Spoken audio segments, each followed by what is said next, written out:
Amém. Mais uma vez, quero convidar o Frei Silvio aqui na frente. E vou pedir também para vocês rezarem uma Ave Maria por ele. Ele que é um presente de Deus para nós aqui no nosso meio. Quero te pedir para estender as suas mãos para ele e pensar: o que você gostaria de ouvir desse profeta nessa tarde? Com essa Ave Maria você vai colocar essa intenção direto no colo de Nossa Senhora. Ave Maria, cheia de graça, o Senhor é convosco. Bendita sois vós entre as mulheres, bendito é o fruto do vosso ventre, Jesus. Santa Maria, Mãe de Deus, rogai por nós pecadores, agora e na hora de nossa morte. Amém.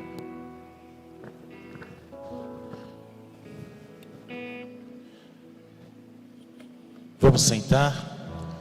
Queria que a gente conseguisse, se a gente conseguisse pegar uma musiquinha aqui, rapidinho.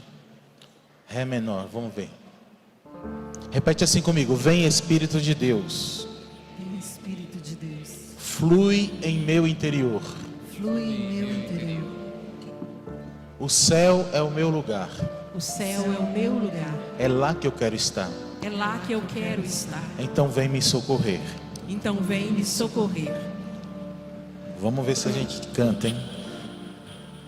Vem Espírito de Deus. Talvez é um dó. Deus. Vamos lá de novo. Vem Espírito de Deus. Eu vou cantar, vocês tentam, tá? Flui em meu interior.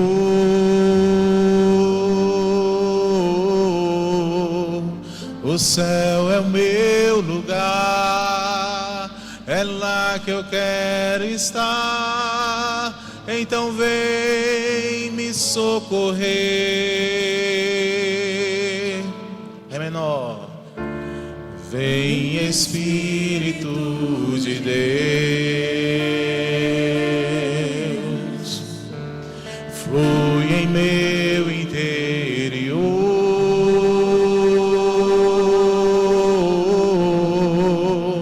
O céu é meu lugar, é lá que eu quero estar. Então vem me socorrer. Mais uma vez, vem Espírito de Deus. Vem Espírito de Deus, flui em meu interior.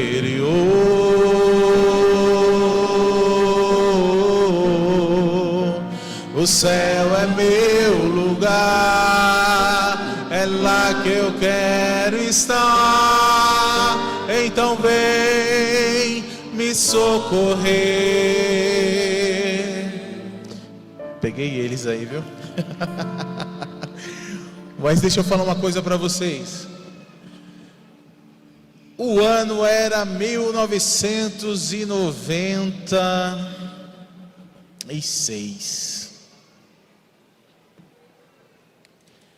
E eu fui convidado a participar de um negócio que eu nunca nem tinha ouvido falar. Chamava-se cenáculo. Eu devia ter uns 17 anos. Agora eu vou virar mineiro, hein? Eu vou falar assim. Eu pensei comigo: que trem é esse? Que trem é esse? Cenáculo. E o pior de tudo, eu tinha que sair de madrugada. A gente tinha que acordar umas 3 horas da manhã para sair umas 3h30 para pegar o ônibus para ir para um estádio de futebol.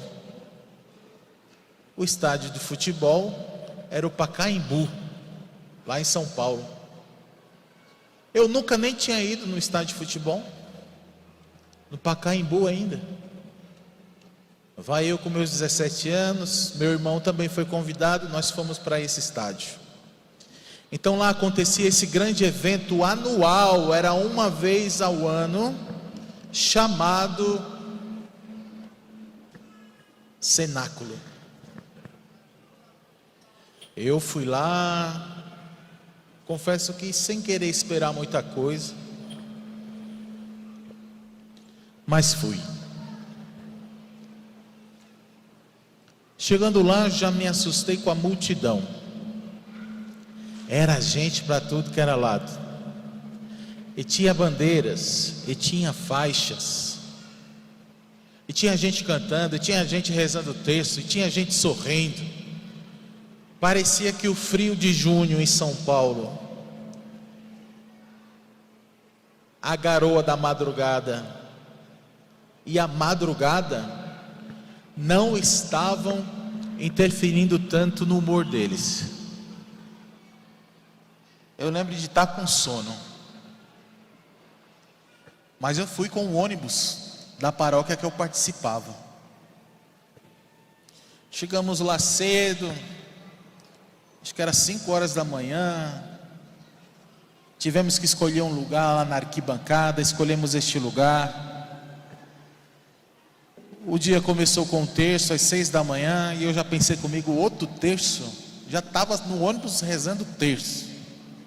Desceu do ônibus rezando o terço. Chegou lá, vai começar o dia. Era outro terço. Falei, minha Nossa Senhora, se eu morrer hoje eu vou para o céu mesmo.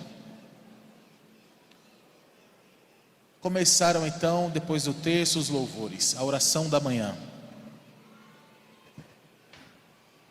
Fomos para a oração da manhã, louvores, ministério de música cantando. Ainda era um ministério de música da Canção Nova, cantando. E o povo que conhecia as músicas, né, animado, sorrindo, levantando os braços. Eu falei, rapaz, aqui tem alguma coisa diferente. Eu não sei o que é, mas que tem alguma coisa diferente, tem. E o povo sorrindo, feliz. E eu meio que desconfiado, o que está acontecendo aqui? Quando foi lá pelas 9 horas da manhã, lá pelas 9 da manhã, começou uma oração esquisita. Aí eu virei mineiro de novo. Que trem doido é esse? Aí o povo começou a levantar as mãos e rezar de um jeito diferente. E daí eu levantei os braços também. Eu não estava rezando que nem eles não, mas eu comecei, sem saber o porquê e sem saber como, eu comecei a chorar. E chorava e olhava para o meu irmão para saber se ele estava chorando também. Meu irmão olhava para mim e falava o que está acontecendo com ele. E ficava essa briga de olhares.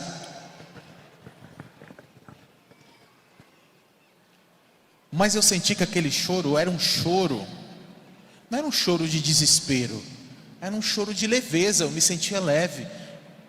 É como se eu começasse a experimentar um amor que eu nunca antes havia experimentado. Um amor, uma libertação, uma paz, uma serenidade.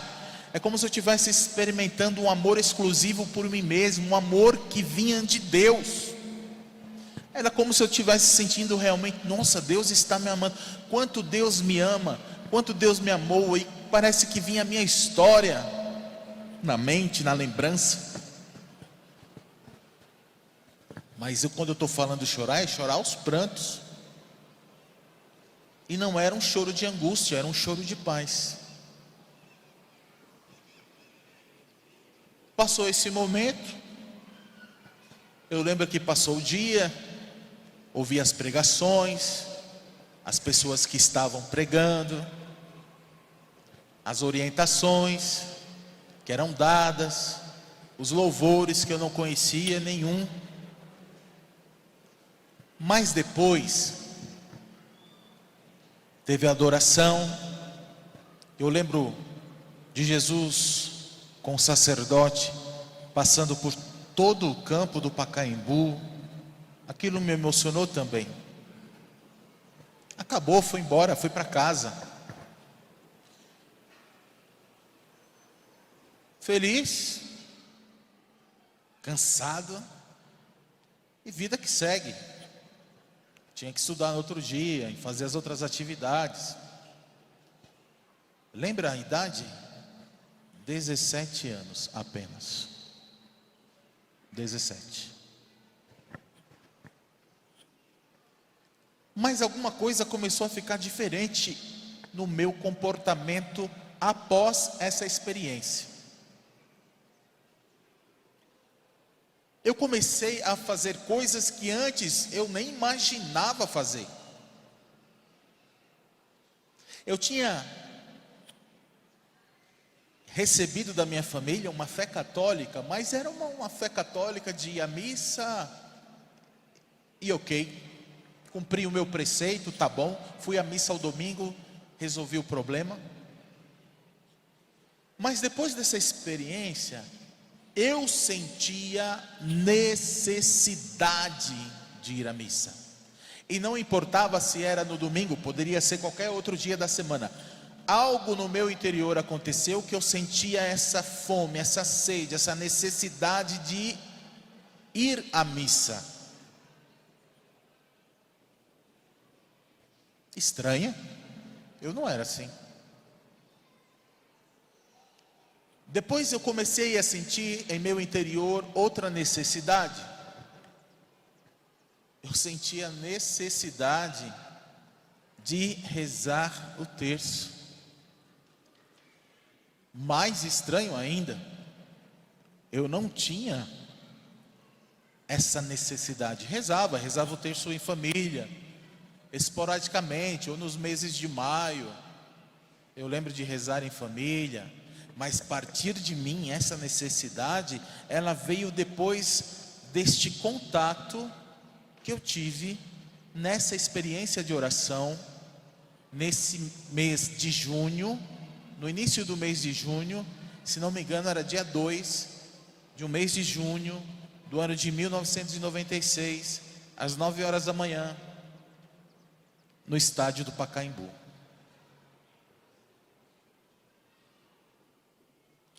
É muito curioso eu ter marcado o dia, a hora, o local, porque quando a experiência com Jesus Cristo ela é real, ela nos leva até o Evangelho de São João, quando os discípulos de João Batista, eles começam a discutir com João Batista, e João diz: olha, Jesus, é dele que eu estou falando? E os dois discípulos de João Batista começam a seguir Jesus, e um deles vai até Jesus e diz: mestre, onde moras? Jesus diz: vem e vede. E eles foram até onde Jesus morava, e era por volta das 4 horas da tarde. Ou seja, quando nós temos uma experiência real com Jesus, essa experiência nos marca. Repete comigo: quando nós temos, de novo, quando nós temos uma experiência real com a pessoa de Jesus Cristo, essa experiência nos marca. Eu falei para você que eu comecei a ter esta sede pela missa, sede pela reza do terço, recitação do terço, e eu comecei também a ter um desejo de ir me confessar. Outra vez eu falo, vou virar mineiro de novo. Mas que trem doido é esse? O que aconteceu naquele domingo? Com aquele bando de gente rezando e depois umas orações esquisitas, que mexeu tanto em meu interior que eu comecei a sentir uma atração pelo sagrado. Eu tinha sede do sagrado, eu queria o sagrado, eu queria estar na igreja, eu queria estar em oração, eu queria fazer oração. Comecei a ter o desejo de ler a palavra de Deus, de comer, se possível fosse mastigar a palavra de Deus. eu queria tê-la em meu interior, eu queria a Virgem Maria sendo minha amiga, minha companheira, eu queria me confessar para estar em estado de graça, eu queria adorar Jesus na hóstia consagrada, eu queria Deus. Depois dessa experiência, não tinha outra saída para a minha vida senão Deus. Quanto mais Deus, melhor. Era um abismo de Deus. Quanto mais eu me lançava, mais eu queria. Quanto mais eu me lançava, mais eu queria. E eu lembro daquilo que diz o Salmo 41, 42. A minha alma tem sede de Deus e deseja o Deus vivo. Repete comigo, a minha alma. Está fraco, porque tem gente conversando dos lados ali. Vamos fazer mais forte. A minha alma tem sede de Deus e deseja o Deus vivo. É o Deus vivo que você tem sede, eu tenho sede, que qualquer ser humano tem sede. É a sede de amor verdadeiro, é a sede daquele que pode amar de uma maneira completa e total, é a sede de Deus e de Deus vivo. E continua o salmista: quando terei a alegria de ver a face de Deus.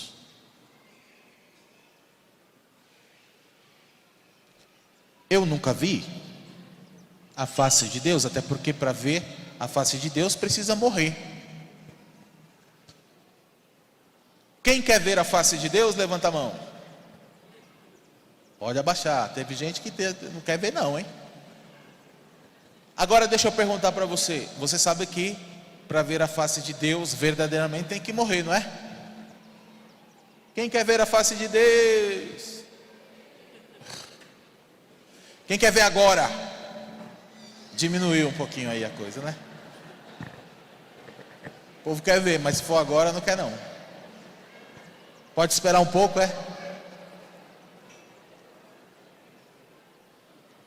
O que eu estou falando para vocês são os frutos que eu experimentei em mim, daquilo que depois eu entendi que chamava-se efusão do Espírito Santo. Então veja, efusão do Espírito Santo. Você imagina que você é templo do Espírito Santo. Faz assim comigo, ó. Eu sou templo do Espírito Santo. O Espírito Santo está em mim. O Espírito Santo flui em meu interior, como se fosse uma nascente de água que nunca se esgota. Não era para você repetir isso agora não, mas tudo bem, tá perdoado. Como se fosse uma nascente de água que nunca se esgota. Assim é o movimento do Espírito em nós. Este fluir do Espírito só tem uma coisa que o abafa. Digamos assim, só tem uma coisa que tapa o local dessa fonte que nasce. O que você acha que é? Só tem uma coisa que tapa, que bloqueia, que impede que essa nascente, digamos assim, possa fluir em nosso interior. Alguns já responderam, e sim, é o pecado. Outra imagem que eu gostaria de usar com vocês seria um vulcão. O vulcão, quando ele está inerte, parado, a lava está dentro dele, mas tem algo que bloqueia a saída da lava. Pode ser um excesso de terra, pedras, não é muita terra, mas a lava está ali. Precisa um grande mover das placas que estão lá nas profundezas da terra. Precisa desse deslocamento dessas placas tectônicas para que se abra, se rompa esse caminho e a lava possa enfim jorrar do vulcão.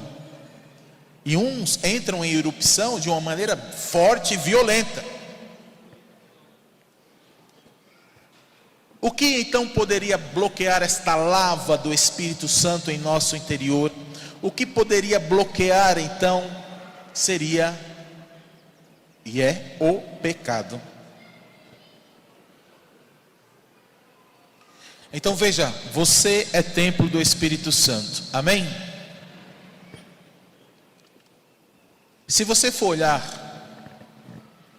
no Evangelho de São João, no capítulo 20, no versículo 19, Evangelho de São João é o quarto evangelho, você está no capítulo 20, já no final do evangelho e no versículo 19.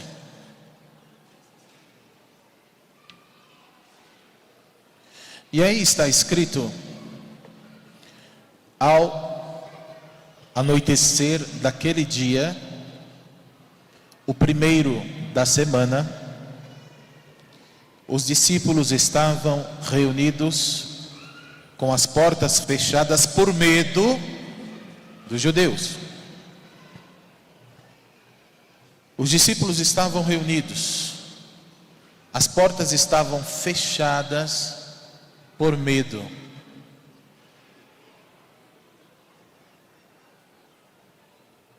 Você pode lembrar, por exemplo, do vulcão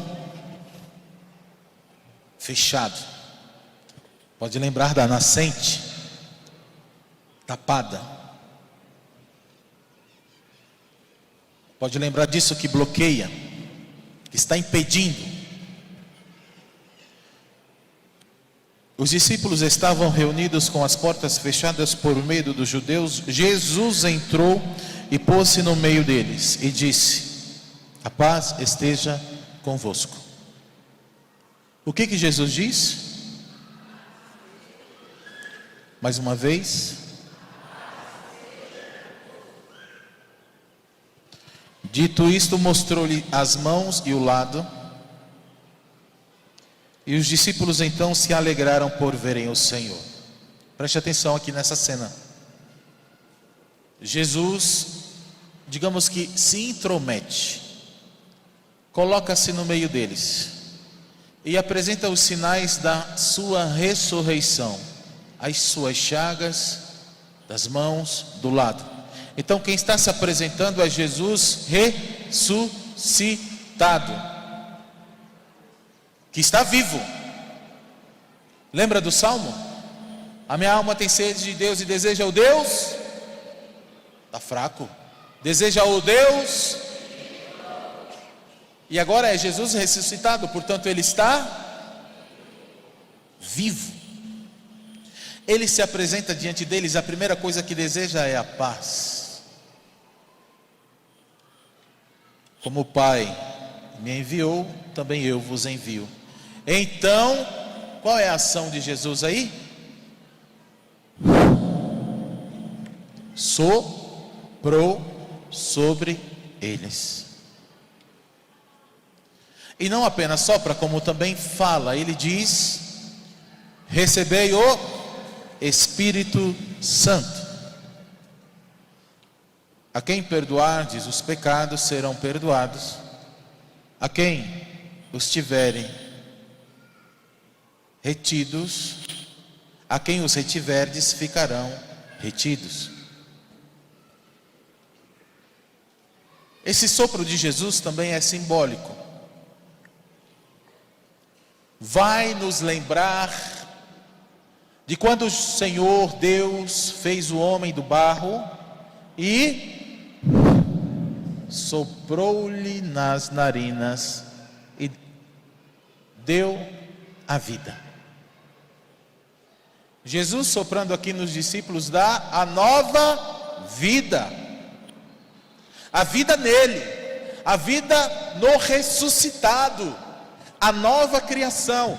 Nele, por ele, com ele todas as coisas são criadas e em tudo é recapitulado nele.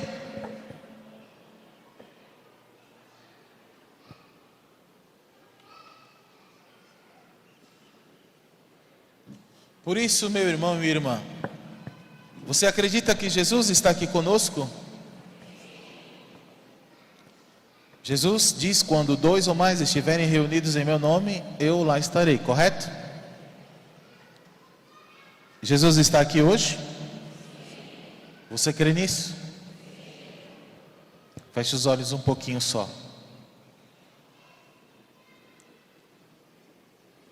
Feche os olhos e veja Jesus ressuscitado, olhando para você agora, mostrando as suas chagas, mostrando o seu lado aberto,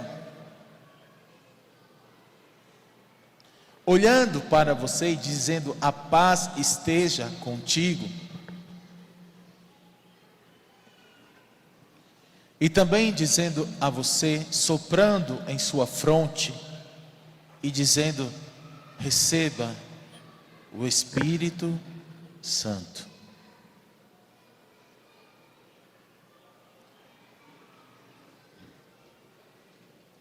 Ainda assim, porque nós estamos em oração,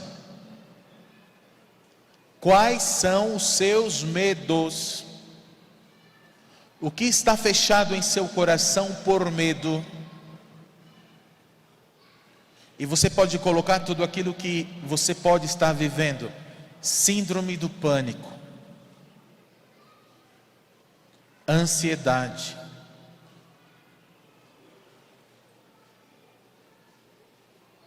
depressão, sintomas depressivos,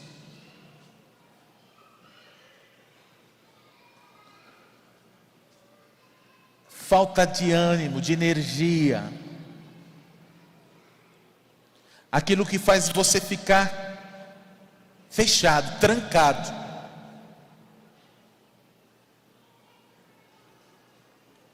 Você trancado em seu quarto, em sua casa, isolamento, tristeza.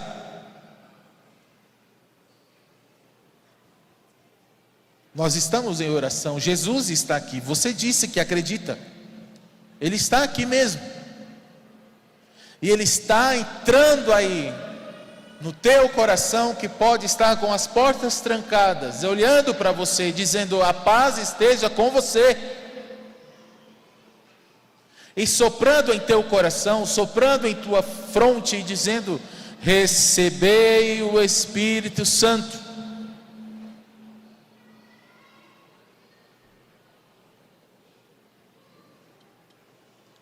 E se você acredita nisso, conversa com Jesus, e agora você vai conversar com as suas palavras.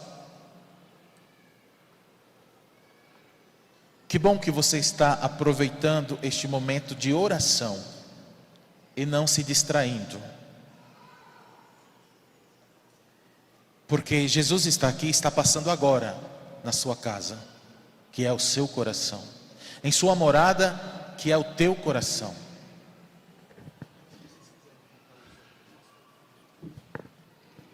Que bom que você entendeu que é Jesus que está falando. O Frei, coitado do Frei, o Frei é o burrinho que Jesus está montado em cima para entrar na Jerusalém, que é o seu coração. E que bom que você está em seu coração, com a sua atenção a Deus, dizendo: Hosana, que não é um grito de louvor, hein? Hosana é uma súplica, é um pedido de socorro, é um pedido de ajuda, é um pedido de intervenção. Hosana, aquele que vem em nome do Senhor. Devagarinho, sem se distrair, você fecha a sua Bíblia, deixa ela sobre a sua cadeira, e você vai ficando em pé, devagarinho.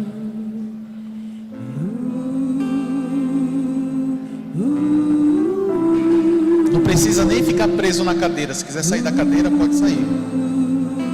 Isso, fica mais à vontade. Pode pegar esses lugares mais... A gente não vai sentar mais não. Pode ficar em pé mesmo, tá? Isso.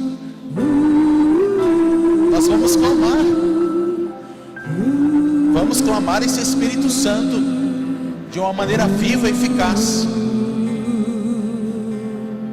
Preste atenção. Eu pedi para você soltar a Bíblia, né? Mas então escute só. Romanos 8, 26.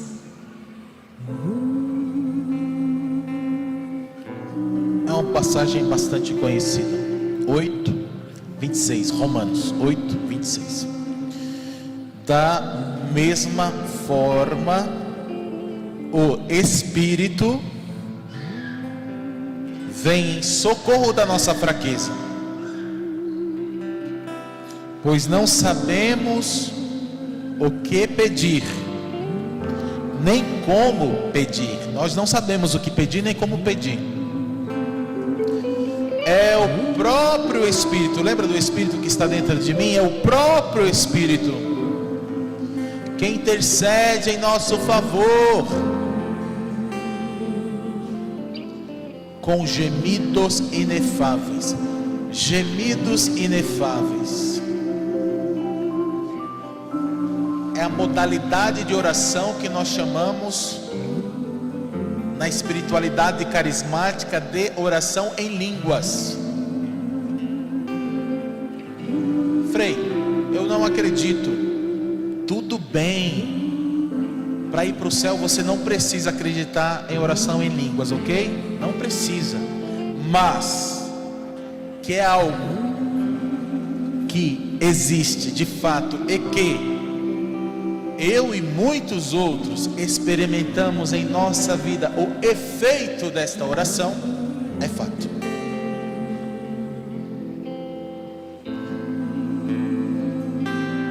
Minha alma tem sede de ti, ó meu Deus. Cante isso. Agora é só você e Deus. Agora é só você e Jesus.